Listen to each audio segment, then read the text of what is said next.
And then the weather arrives, which is an early poem, and seems to be partly about imagining someone's going to come up and spend the night with you, but in fact doesn't. Probably. Yeah, it's like letting go of a love and kind of an imagined echo. It's such a great poem because you're imagining that encounter, but you're alone. Right. And the other one is the sad part is, which is coming back from, I think, the laundromat and being alone and kind of. Do either of those strike you as relevant to this thing I'm saying, and would you be willing to look at either of those? Now, remind me again what this thing you're saying is. Well, like I'm not being an actor. I made it more complex than it is. Writing is desire, not a form of it, so the poems are desire. And so one is desirous and makes poems. And desire isn't always sexual. I mean, in a way, it's sort of about a desire. I mean, I think we were saying this. It was just like a desire to be present. Right. And the how completely, I just sitting here now, it's just like, some part of me is like, and not because how wonderful to be sitting in front of a room full of people talking about your own work, right? But then there's still no that desire now. But there's still that biological or that thing where you just kind of forget where you are and what you're doing, and you're, later on, I think I better go do that and thing. It's just like, and it's just like, it's so kind of like missing the party, of the present. I remember talking to. Like I'm a quasi-Buddhist, and so at different points, so it means I sit some of the time. I've been part of groups of people who sit, Zen. I like Zen. I don't like Tibetan Buddhism, because Tibetan Buddhism seems to be more attractive to like Protestants and Jews and Catholics. It's just like it's already too fluffy being a Catholic. It's too much. You want Zen. Like less, please.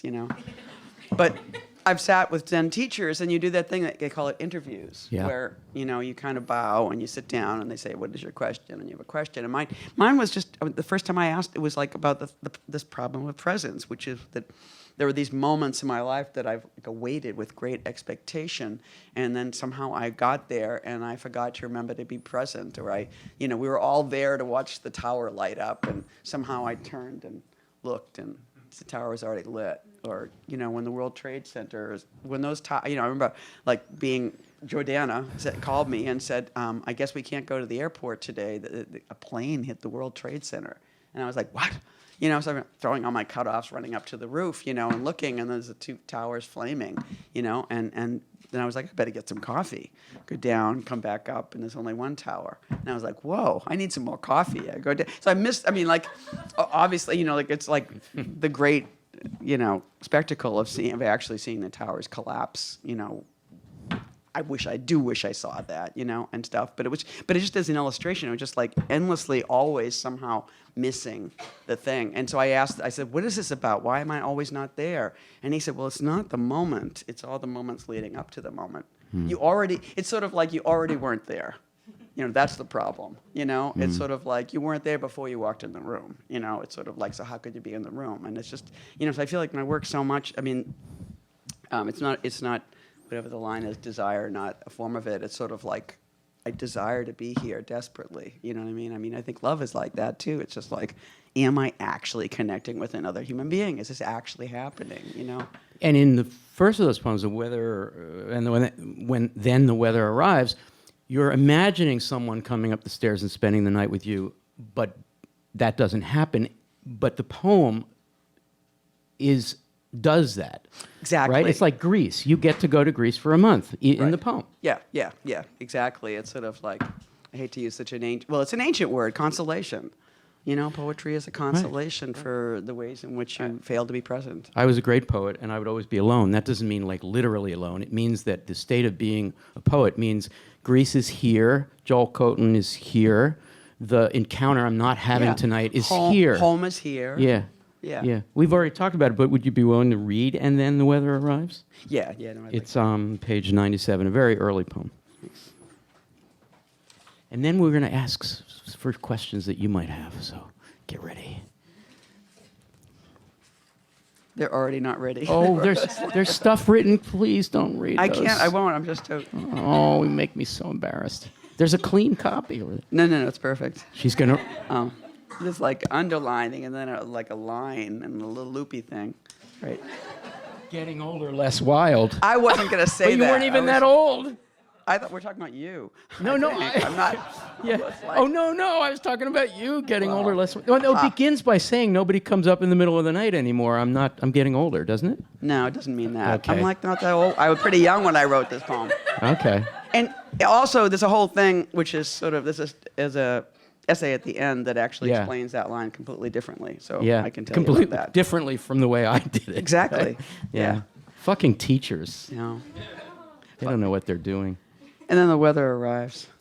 I don't know no one anymore who's up all night. Wouldn't it be fun to hear someone really tired come walking up your stairs and knock on your door? Come here and share the rain with me. You. Isn't it wonderful to hear the universe shudder? How old it all, everything must be. How slow it goes, steaming coffee, marvelous morning, the tiniest hairs on the tree's arms coming visible. I like it better. No one knows sweetness, moving your lips in silence, closing your eyes all night. It's so much better disarming myself from terror and light passing through a painting I stuck on a window earlier when I was scared.